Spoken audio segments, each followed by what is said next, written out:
Good evening, friends. Tonight's story island, quite special. First of all, this story, does it have a supernatural element? Yes. And near the end, I am actually going to tell you a very gruesome case. But I promise you, this story is worth listening to. It's very interesting, so don't just listen and think, oh, he's not telling many ghost stories. It's boring. Don't be in a hurry. As you listen, it'll start getting scary later on. Haha, well then, it'll start. And also, Xiaoyan said, he said that this story of mine, it caused a big stir in our area, and it happened in recent years. The story Xiaoyan told happened to him. It happened in the village right next to his. He said the village next to us, the distance from our village, is about a 15-minute walk. The two villages are connected, so we're all very clear about what happens in their village. This incident Xiaoyan mentioned happened in 2016. When winter just started, Xiaoyan's dad said to him, if you have nothing to do at home, you've already graduated. Why don't you go and learn how to drive? And so, along with one of Xiaoyan's friends who also wanted to go, so the two girlfriends signed up for the same driving school. But after signing up for driving school, Xiaoyan discovered that girls have no talent for learning to drive. It was quite difficult, and the instructor had a very bad attitude. And Xiaoyan, being a girl who was loved and spoiled at home, had never been treated this way. So if there were any questions, she rarely asked the instructor. She just endured it on her own. But after enduring for a couple of days, her best friend started to get anxious because her best friend felt that they had to get the license. So, she would ask Xiaoyan every day, what are we going to do? The instructor isn't teaching properly at this lousy driving school. But they didn't expect a new group of students to arrive. And among the new students, there was a guy who knew Xiaoyan's best friend. They went to the same school before. And this guy was from the village right next to Xiaoyan's. What's more important is that this guy, he drove things like farm vehicles in the village, had been able to drive since he was a little kid. He came to this driving school purely to get a license. In fact, he drove better than most drivers. So all of a sudden, Xiaoyan and her best friend found a good instructor. This guy knew everything. And he was kind and patient with the girls. He was also very gentle. So, even though he was a new student, he instantly became Xiaoyan and her best friend's instructor. And during the time they were learning to drive, they got quite close. And this guy, he was a really nice person. He was pretty normal. So Xiaoyan was very happy learning with him, but he was only halfway through learning to drive when something happened to the guy. And it was a pretty big deal. What? It caused a huge stir. And then, a series of things happened after that. Xiaoyan said at the time, I've always been a good kid. I've never had anyone around me get into trouble. I can't handle it. What happened to that boy was so sudden. It really scared me. So what exactly happened to this boy? Let me tell you. It's very serious. This boy, while at home, chopped up his wife. And it was a particularly gruesome way. His wife died on the spot. Plus, the incident happened in the next village. Xiaoyan and the others went to watch. They all saw it. That scene, well described in detail later. But what shocked Xiaoyan the most was that he actually knew this boy. It was the very boy who was learning to drive with him at the driving school. So this incident really affected Xiaoyan. And this was the first time someone close to him had met someone like that. But Xiaoyan's feelings aren't what we're focusing on. We're focusing on the event. So let me tell you, when this boy chopped up his wife, he had a reason. It wasn't for no reason. He didn't just chop up his wife while being fine. He had a mental breakdown. No, and it's hard to say who's right or wrong. Of course, this boy committed a crime But the one who passed away, his wife who was chopped up by him, she wasn't exactly a good person either. So, with what the boy did to his wife, there must be a reason. Exactly. And it's more than just a reason. It's not that he started fighting with his wife after he started teaching Xiaoyan to drive. He and his wife have had problems for a while. The story of this boy and his wife goes back to the first year they were married. Of course, this boy and his wife have been married for 4 years. Don't let their age fool you. They got married very early. But even though they got married early, their relationship was particularly bad after they got married. What's the reason? Xiaoyan said, most of our marriages are through blind dates. To put it bluntly, when the girl's family wanted to marry their daughter to this boy because of his family's wealth, and the two of them, their parents introduced them through a blind date, they had no feelings. They didn't even know each other. And it's said that the first time the girl saw the boy, she was not happy about it. But the girl's mother thought their family gave a good dowry, and the boy's father was also quite rich. So, she forced her daughter to marry him. As a result, after getting married, the daughter wasn't happy. Their relationship was particularly bad. They had no children after almost 4 years of marriage. But at the beginning of the 3rd year, the boy's father found him a job. From then on, the boy went to work in town. He basically came home once a week, back to the village. So, the boy wasn't usually home. And the girl, she had never worked. She just stayed home. She was bored at home. Plus, her husband wasn't home.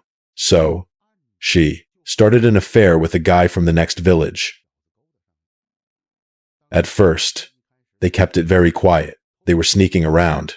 But after a few months, her husband's friend saw them. He even took a picture of them. He immediately sent it to the boy. But the boy was very timid, that he swallowed his pride and just put up with it. He put up with it and was miserable. Half a year went by like that. That half year wasn't easy for the boy. He just had to endure it. Because he knew in his heart that since they got married, his wife didn't really like him.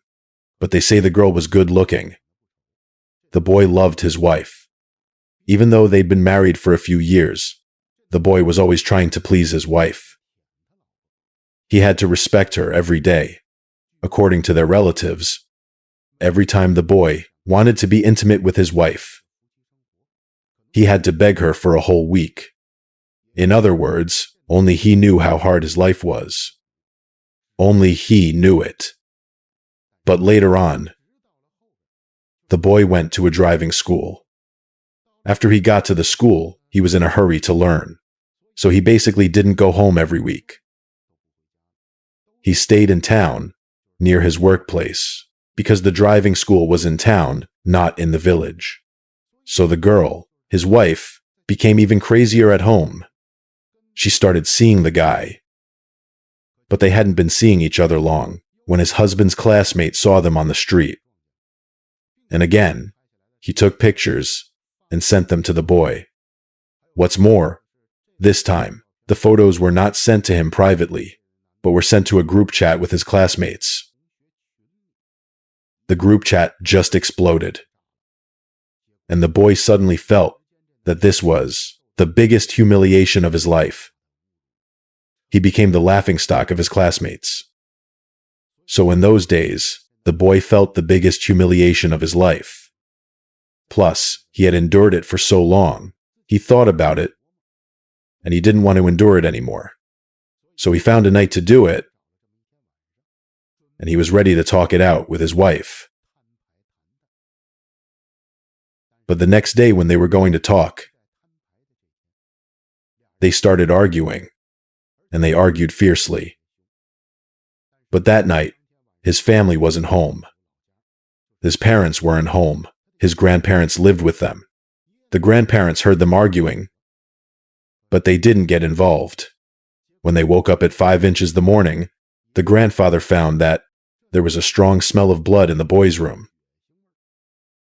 So the grandfather asked the boy, and when he knocked and opened the door, he saw his granddaughter-in-law on the bed, with only a piece of skin connecting her arm to her head. The room was full of blood. The grandfather then tried to persuade him to turn himself in, but he hadn't turned himself in yet, and the news had already spread in the village. By the time the police arrived, the whole village was already at their door. The incident had blown up. According to his grandfather, that night they were arguing about having a baby.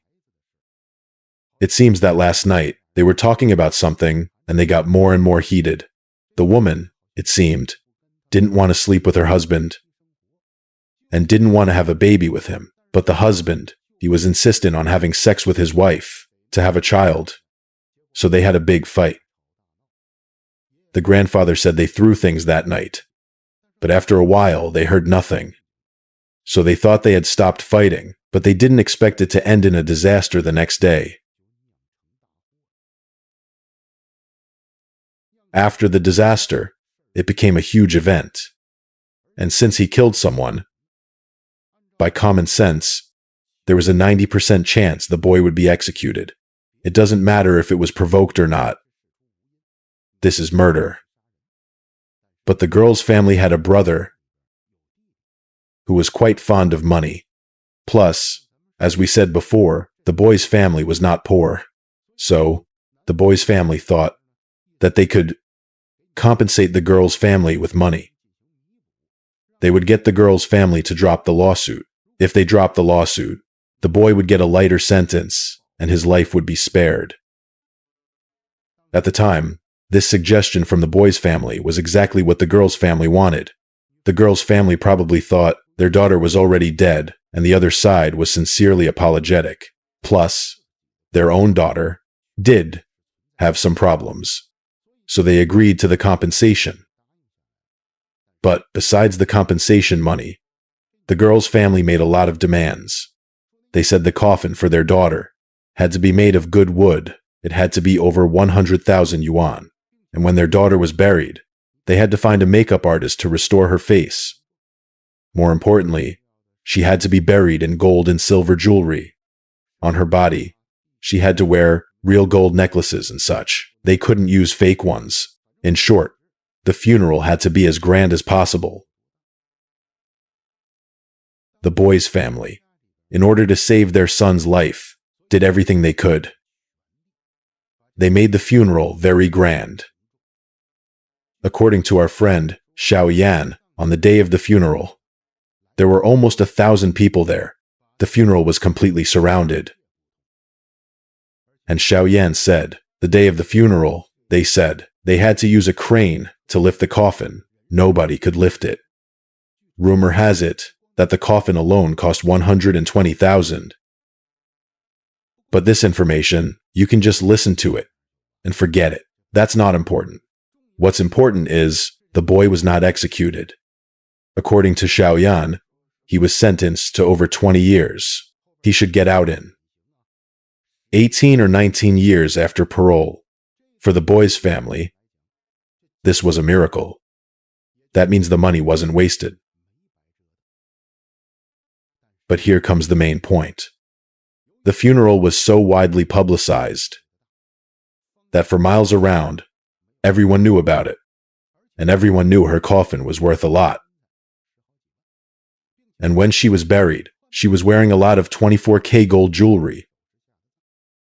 In other words, if the little girl's coffin was dug up, there would be at least 300,000 or 400,000. And gold is easy to sell, as you know, so there were bad people around. From the day she was buried, they had their eyes on her grave.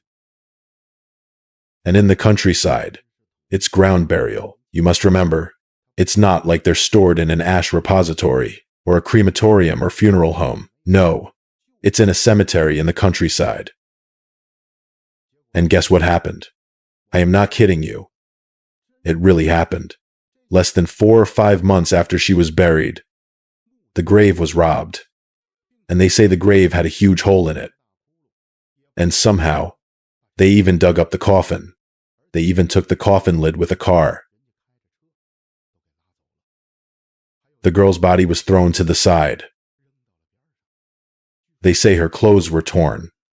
All the gold on the girl's body was taken. The boy's family was furious. The girl's family was even more so. But according to Xiaoyan, the tomb raiders were never found.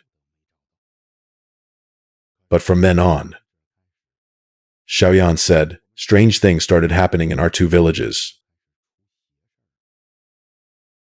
At first, it wasn't too bad. People just said they heard a girl crying from the grave. But in a couple of days, people started to wonder if it was the girl. The injustice. Then about 7 or 8 days later, Xiaoyan said it spread through our two villages because someone in the village saw the girl at night. And then later, about a day or two later, Xiaoyan said at night, first it was the girl's village, and then their village. A lot of people heard the girl wandering around the village and crying and saying,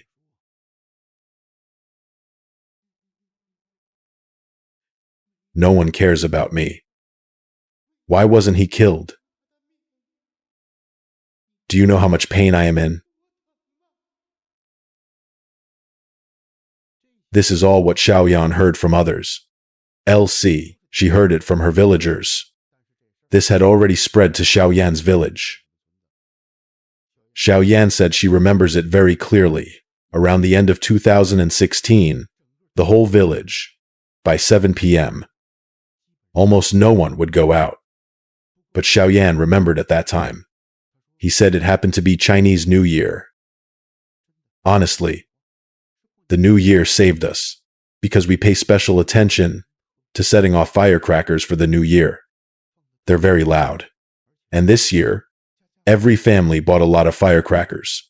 My dad also bought a lot. They all said it was to ward off evil spirits. Guess what happened? The New Year really worked. After we finished setting off the firecrackers, the girl's issue went away. Nobody heard the girl making a fuss after that. At that time, people in our villages said, "Hey, did you notice? Ghosts are really afraid of firecrackers. In the future, whether it's the New Year or not, as long as we have firecrackers, let's just set them off sometimes. Otherwise, that woman might just come to someone's house." Good evening, friends. Tonight, let's continue to talk about a steel plant story. But you can't be upset, because this story is very exciting. This story was provided by our friend named Meili. Yeah, and Meili also told me she meant that I should never reveal the location of this story, because if you reveal the location, it's too sensitive. Everyone here knows about it. Haha. But don't get me wrong, it's just a story. I don't take it too seriously. The story she told happened many years ago. The city where the story took place is in Shanxi. Meili said, "I am the second child in my family. I have an older sister who is 20 years older than me. You must think that's very strange, right? But it's not strange at all, because my sister is not my mother's daughter. My sister is my father's daughter from his previous wife. Later, his wife died of cancer, and my mother married my father, and then she had me. So my sister and I are 19 and a half years apart. When I was a kid, something happened to my sister. This incident was related to the steel plant where she worked. And at that time, this incident scared everyone in my family." What exactly happened to Meili's sister? This incident happened when Meili was 5 years old. One day when she was 5, her sister had to take Meili to work with her. Meili was very happy. She was overjoyed to go with her sister. Why did she take her to work? Because the steel plant had benefits. Anyone who's worked at a steel plant knows. Steel plants give out ice cream in the summer, and there's a swimming pool. And the bathing facilities at the steel plant were different from other places. They had to be the best, because the workers at the steel plant were too hot. So on this day, Mei's sister took Mei with her. When they got there, she was very happy, and she also put Mei in a colleague in the office was holding her hand. This colleague doesn't work. She just sits in the office. So she was responsible for watching over Mei, and her sister went to work. But she never expected that afternoon, Mei was sitting in the office, playing with her sister's colleague. Suddenly, they heard a scream from the workshop outside the steel mill. Mei was scared stiff. She was just a child. She cried in her sister's colleague's arms. And her sister's colleague was also scared. What's going on? What's happening? She picked up Mei and went to check. When they got to the workshop entrance, they looked inside. Mei said she saw a man lying on the ground, holding his leg. CP, but at this moment, blood was gushing out. The blood had already pooled on the ground, and at that moment, Mei's sister was also standing there. The young Mei was stunned. She immediately asked her sister's colleague, "Auntie, what's wrong? What is this?" But the aunt didn't know what was going on either. She could only go forward and ask. After asking, she found out it was a work injury. A huge roll of steel was hanging on the crane. The roll of steel fell from the crane. Then it bounced on the ground. And some fragments from the steel roll directly cut the worker's leg, and the cut was very, very deep. Anyone with a little medical knowledge knows that there is an artery in the thigh. And by coincidence, the steel piece directly pierced his main artery. Instantly, blood gushed out like a fountain. At that time, the worker was sent to the hospital at the fastest speed. After being treated at the hospital, he was saved. But his lower leg couldn't be saved because the steel piece had cut through the bone. Do you know how deep that is? Let's stop here for this scene. Let's put it aside. Next, let's talk about the key point. I don't think the previous incident was horrible. It's not the main point of this story, because the main point of this story is about Mei's sister. I haven't introduced her to you before. Mei's sister works in the steel mill. What does she do? I'll tell you. Her sister is very special. She is a female crane operator. In other words, the accident that just happened, the person driving the crane was Mei's sister. So let me ask you.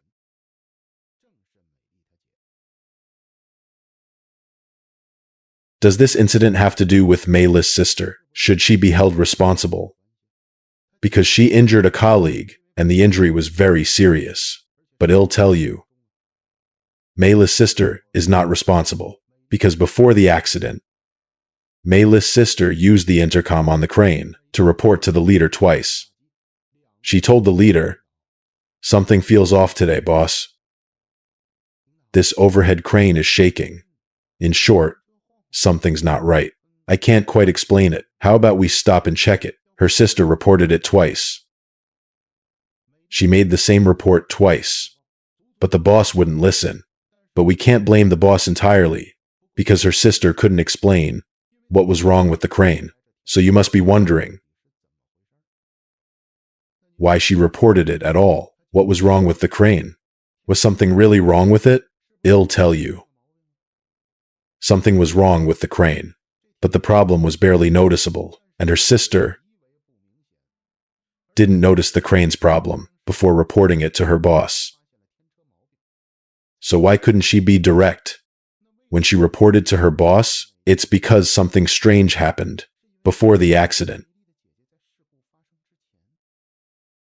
Her sister said, because the incubator faces the whole factory. How can she say that from inside the incubator? Her sister said, since I got on the crane today, I felt something was off. First, I feel dizzy. Second, the crane is very imprecise. I told my boss twice. The crane is broken, but he wouldn't listen. Then, in the afternoon, about 20 minutes before the accident, my ears were buzzing. It felt like some electromagnetic field was interfering with me. Then I heard a hissing sound. It sounded like an old woman. The old woman told me to stop. Stop. There's going to be an accident. There's going to be an accident. At the time, I couldn't tell if it was an old woman or man. But the voice went directly into my ears. So I reported it again immediately. But after I reported it, my boss paused for a few seconds and told me it was fine, keep working, and then soon after, the accident happened. So after hearing all this, don't you think this has nothing to do with her? It was the boss who was stubborn. Besides, the steel coil fell because the rebar broke. It was a machine malfunction. And the driver didn't accidentally smash the steel coil onto the worker. So, her sister had nothing to do with it, but because she was severely traumatized, and because her job is technical, in the end, the factory decided to let her go home to rest. But in those 3 days of rest at home, she was so scared she couldn't eat. When she closed her eyes, she'd see the accident. She couldn't get over it. However, this is a state-owned enterprise, so she had to go back to work. After 4 days of rest, she reluctantly went back to work, but after she returned to work, on the first night of her shift, she went home. Maylee was 5 at the time. She had more memories. She remembers what her sister told her parents. She said, "My sister said this back then. Mom, Dad." I was halfway through my work. Then I heard a strange voice talking in my ear. And this voice vaguely told me not to go to work for the next couple of days. Something's going to happen at our workplace. Dad, do you think it's true? Am I going crazy? Why am I hearing things? My parents took my sister's situation very seriously. They already wanted my sister to take some time off. So when my sister said that, my dad got really worried. Really? What did he say? My sister told my dad everything. Basically, she said, a voice. She didn't know if it was an old man or an old lady, told her that something would happen at the factory, and she should definitely not go to work. When my dad heard that, he immediately became even more worried. Oh my. I am not sure about this, but we can't ignore it. You should call your boss tomorrow. Tell them you have a fever. If your boss is not happy, talk to him. My dad works at the head office of my sister's factory. Their boss can't do anything to my sister. They're afraid of her. So my sister really did take time off. And under my parents' strict orders, my sister took a whole 10 days off from work. I was really happy at the time. I thought my sister would be home to play with me every day. I was a little girl then. I was naive and silly. I just played silly games with my sister all day. We had a great time. But on the 5th or 6th day, one afternoon around 4 o'clock, my sister suddenly got a call at home. After she hung up, her face turned pale. She just stood there with her mouth open, dazed. I was in the bedroom by myself. I ran out and called to her, "Sister, give me the little ball. Come here." But my sister just ignored me. She just stared blankly, in a certain direction. I went over and pulled on her. "Sister! Sister!" Then my sister turned and told me Stop it. Stop it. Something's wrong. When my sister said this to me, her lips were white. Her voice was trembling. I was little, but I understood. When adults act like that, I get nervous too. I saw this, and I stopped talking. Then I sat on the couch next to my sister, but she hadn't been sitting on the couch for long. When she suddenly covered her face and started crying, the sound of her crying scared me.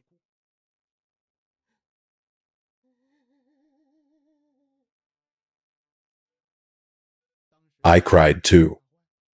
Sweetheart, what's wrong? What's wrong?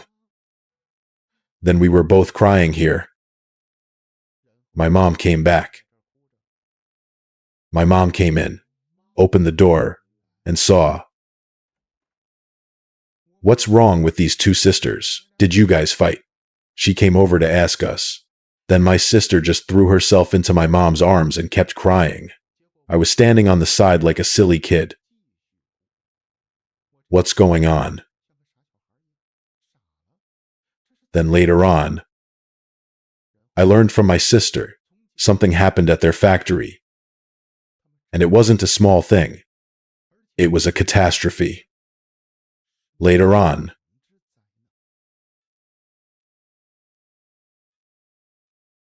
my sister and my mom continued to talk about this. I really didn't understand at the time. But a few minutes later, the phone rang again at our house. When the phone rang, my heart sank. What's wrong? What happened again? Then my mom ran over to answer the phone.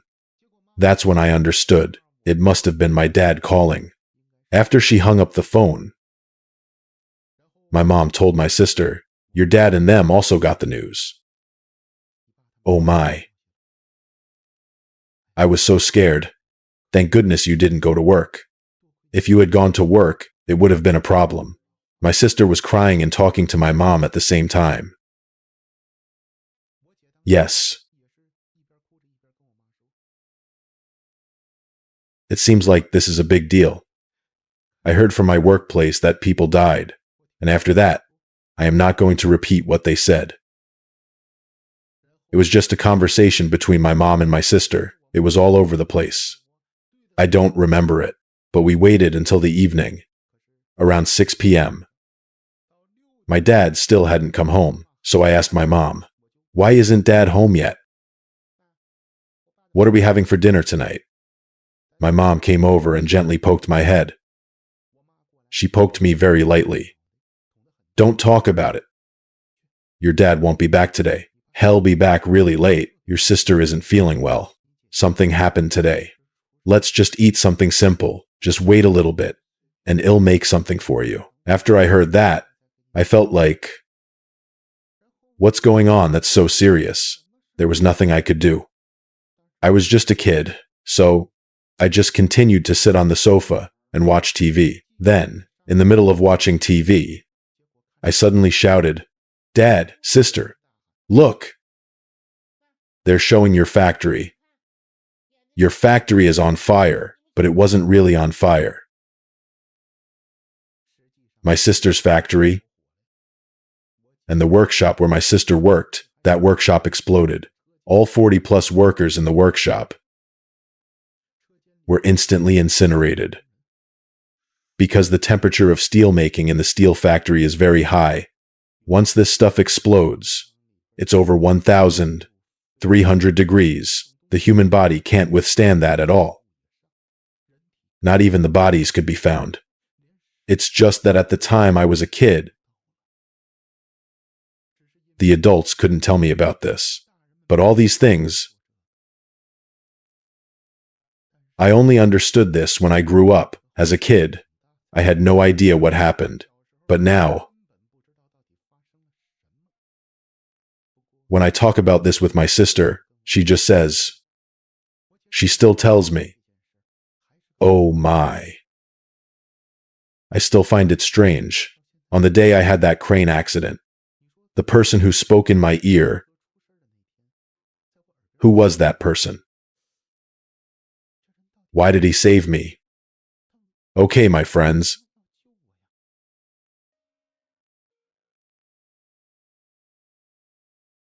I've told you this story.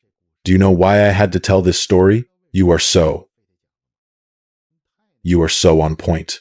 I just love this kind of story. I personally get completely absorbed in it. That's why I had to tell this proctology story. Some friends might be unhappy. We just talked about proctology the other day, but I think this one has a much stronger flavor. Well, we won't be telling any more proctology stories for now. Don't worry, everyone. Next, we'll talk about military stories or school stories. Let's change it up a bit. Oh, if you don't like those, friends, please be understanding. Ha ha ha. All right. That's all for today. Friends, tomorrow's show will be even better. See you tomorrow night.